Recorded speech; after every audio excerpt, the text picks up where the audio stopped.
नमस्कार। आमोदनी हिंदी साहित्य चैनल पर आपका फिर से एक बार हार्दिक स्वागत है। जैसा कि आप जानते हैं, जो हमारी कक्षाएं हैं आमोदनी हिंदी साहित्य में, वह चल रही हैं भारतीय काव्य शास्त्र के ऊपर। जिसके पहले हमने जो टॉपिक लिए थे वो थे काव्य का स्वरूप, काव्य के लक्षण। उसके बाद हमने अब जो हमारा टॉपिक चल रहा है भारतीय काव्य शास्त्र में, वह चल रहा है काव्य के तत्व। तो हमने आपको जैसा कि पहले बताया था कि काव्य के तत्व क्या होते हैं। हमने आपको बताया था जिनसे या जिन तत्वों से मिलकर काव्य की रचना होती है उन्हें काव्य के तत्व कहते हैं। तो हमने आपको बताया था वो तत्व कौन कौन से होते हैं। शब्द तत्व, अर्थ तत्व, भाव तत्व, बुद्धि तत्व और कल्पना तत्व। जिसमें से हमने शब्द तत्व और अर्थ तत्व की पहले आपसे व्याख्या कर चुके हैं, डिस्कशन कर चुके हैं कि वो क्या होते हैं। आज हम जो डिस्कशन करेंगे या जिस पे विचार करेंगे वह है भाव तत्व और कल्पना तत्व। तो भाव तत्व, कल्पना तत्व क्या है, ये काव्य में क्या अपना इनका भूमिका होती है, ये हम आपको बताएंगे। उससे पहले काव्य के जो तत्व है, जैसे कि शब्द तत्व है, अर्थ तत्व है, ये हमने आपको बताया था। किंतु कक्षा शुरू करने से पहले एक बार हम आपकी पुनरावृत्ति या पुनरावलोकन इसका करा देते हैं कि शब्द तत्व क्या है। तो जैसा कि हमने आपको पहले भी बताया था कि शब्द तत्व होते हैं जो शब्द तत्व की विशेषता विद्यमान देखने को मिलती है। काव्य में क्या होता है, जो शब्द है उसकी एक विशेष जगह होती है, जैसा कि आप जानते हैं। तो हमने आपको बताया था कि जो शब्द है वह काव्य का श्रुतिगत प्रथम प्रभाव इसी तत्व के द्वारा पड़ता है। यही कविता की किसी पंक्ति को चिरकाल तक के लिए स्मरणीय बनाए रखने में हमारी मदद करता है। कोई पंक्ति है उसको चिरकाल तक, मतलब बहुत लंबे समय तक जो है स्मरणीय याद में बनाने में यही कार्य करता है। शब्द तत्व कवि की भाव लहरी और कल्पना का भी प्रेरक होता है। शब्द तत्व क्या होता है, जो कवि की भाव लहरी और जो कल्पना होते हैं उनको प्रेरित करने का भी प्रेरक भी होता है। ये हमने आपको बताया था। अब हमने आपको बताया था कि अगर एक शब्द के स्थान पर उसी अर्थ का दूसरा शब्द रखते हैं तो उससे क्या होता है, शब्द का जो प्रभाव है वह नष्ट हो जाता है। तो हमें या कवि को हमेशा ऐसे शब्दों का चयन करना चाहिए जो मतलब प्रभाव एक पाठक के ऊपर छोड़े। तो ये हमने आपको बताया था। आगे चल बढ़ते हुए हम आपको थोड़ा रिवाइज करा देते हैं और अर्थ तत्व के बारे में हम आपको बता देते हैं कि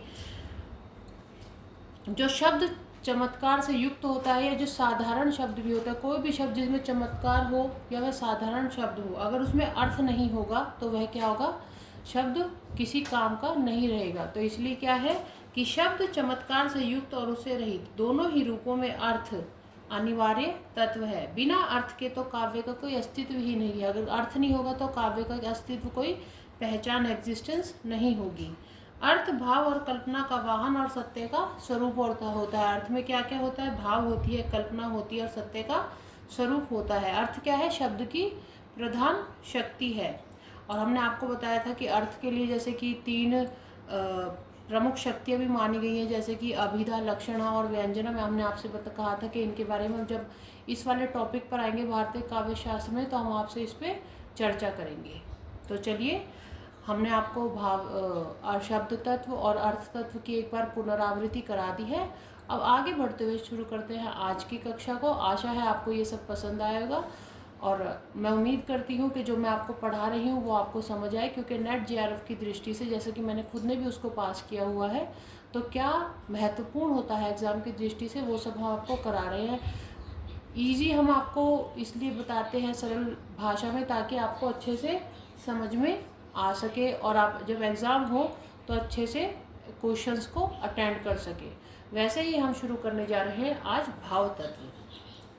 काव्य, तो जैसे कि आप सामने देख सकते हैं बोर्ड पे लिखा होता है सबसे अधिक प्रभाव उत्पन्न करने वाले। तो काव्य में सबसे अधिक प्रभाव क्या उत्पन्न करते हैं, भाव। भाव क्या होते हैं, हमारे इमोशंस, हंसना, रोना, उदासी, क्रोध, ये सब क्या होते हैं, भाव तत्व होते हैं। आपने भी देखा होगा, तो आपने देखा होगा कि क्या होता है, कभी कभी जैसे कोई कविता है उसे पढ़ के हमें क्या होता है, रोना आ जाता है। कोई फिल्म है उसे देखते हैं तो हमें हंसना, आपने कॉमेडी फिल्म सुना होगा, उसको देख के हमें हंसना आता है। तो ये सब क्या हुए, हमारे भाव होते हैं। तो कविता में अगर जो भाव तत्व जितना अत्यधिक होगा, अगर कोई कविता आंसू है जैसे जयशंकर प्रसाद की, उसमें क्या है कि आप जब उसको पढ़ेंगे तो उसमें एक चित्र ऐसा प्रस्तुत किया हुआ है, एक निराला किया उन्होंने अपनी बेटी के ऊपर लिखी है एक कविता। तो जब इन कविताओं को हम पढ़ते हैं तो आप देखेंगे उनसे क्या होता है कि हमारे अंदर एक भाव उत्पन्न होता है।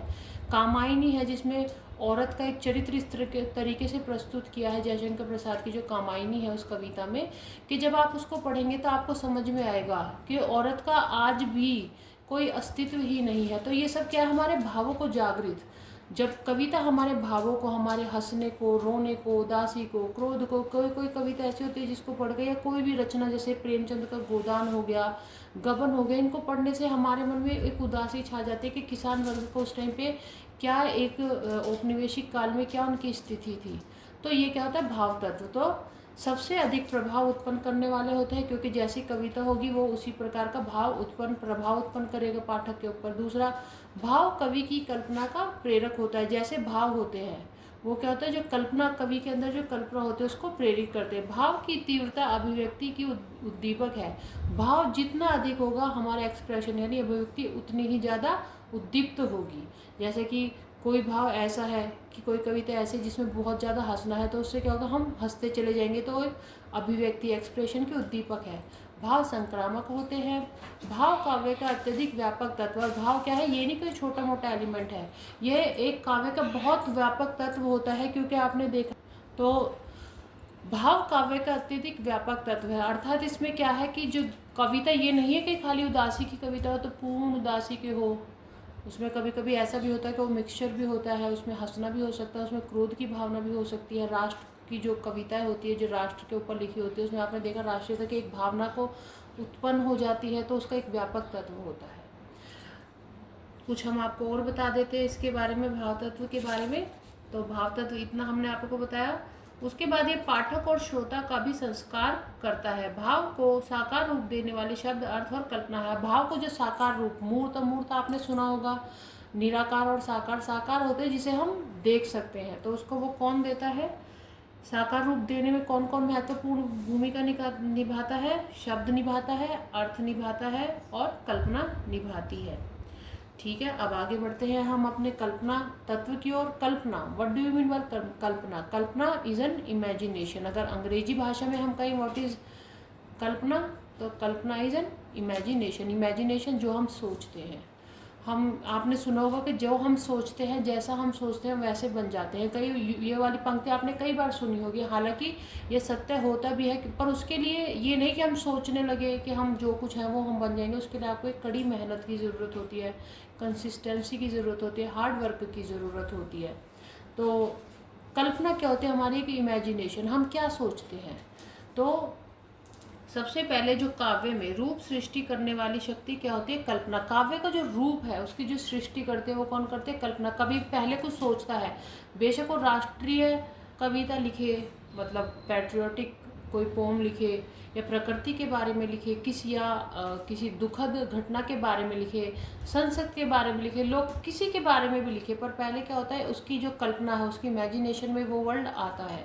तो क्या होता है, रूप सृष्टि करने वाली शक्ति होती है, जब भी वो कल्पना को एक रूप दे सकता है, काव्य को कल्पना के द्वारा एक रूप देता है। जीवन के विविध दृश्यों को सामने प्रस्तुत करना।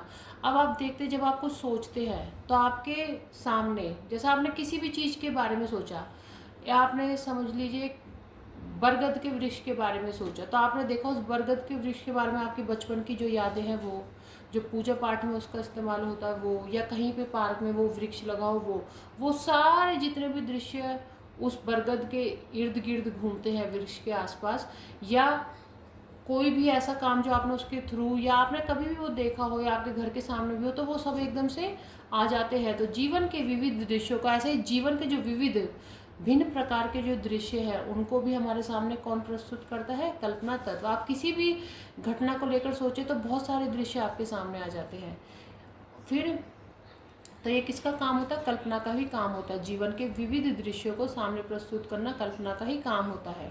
निराकार वस्तु और भावों को आकार देना, जो जिन वस्तुओं को कोई आकार नहीं होता उनको आकार देती है कल्पना। और जो भाव होते हैं, भाव हमारे सामने नहीं होते, वो या तो प्रकट होते हैं किंतु हमारे सामने कैसे, अगर कोई आदमी उदास होता है तो उसके चेहरे से पता चल जाता है। कोई अगर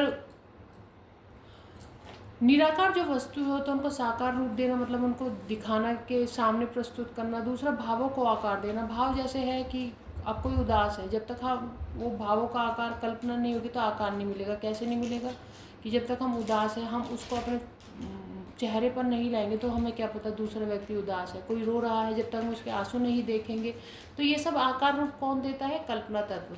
तथ्य को चित्रमय बनाना। कोई तथ्य है, कोई सत्य है, जैसे संसद से जुड़ा ही कोई सत्य है, या भारतीय राजनीति से या पाश्चात्य राजनीति, कहीं से भी जुड़ा अगर कोई सत्य है, कहीं से भी जुड़ा कोई सत्य है, तो वो क्या होता है, उसको चित्रमय हम किसके द्वारा बनाते हैं? पहले सत्य को सोचते हैं, फिर उसको कल्पना के द्वारा चित्रमय बनाते हैं। कल्पना से आए चित्र भाव को प्रेरित करते हैं, और जो चित्र कल्पना के माध्यम से आते हैं वो क्या करते हैं? भावों को प्रेरित करते हैं, विचारों को उत्तेजित करते हैं, मतलब जो विचार है उनको उत्तेजित करते हैं। और आगे हम एक दो बता देते हैं इसके बारे में। कल्पना की चलचित्रावली जब उद्घाटित होने लगती है तब अनुभूत अतीत जीवन की झांकियां हमारे सामने नाचने लगती है। तो कल्पना तत्व के बारे में, भाव तत्व के बारे में हमने आपको बताया। हमें उम्मीद है कि आपको ये समझ आया होगा जो भी हमने आपको बताया है।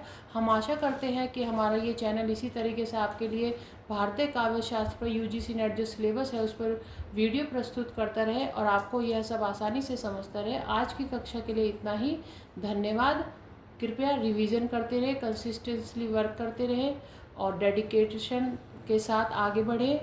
एक अपने साथ एक कॉन्फिडेंस रखें, सारा अपना जो भी रिवीजन टाइम पे करें, जब एग्ज़ाम आएगा तो उसके लिए तैयार रहे। धन्यवाद। अगली कक्षा में चर्चा करेंगे बुद्धि तत्व के ऊपर, और एक बार इसको जो जितना भी काव्य के तत्व है इनके बारे में एक बार रिवीजन करेंगे।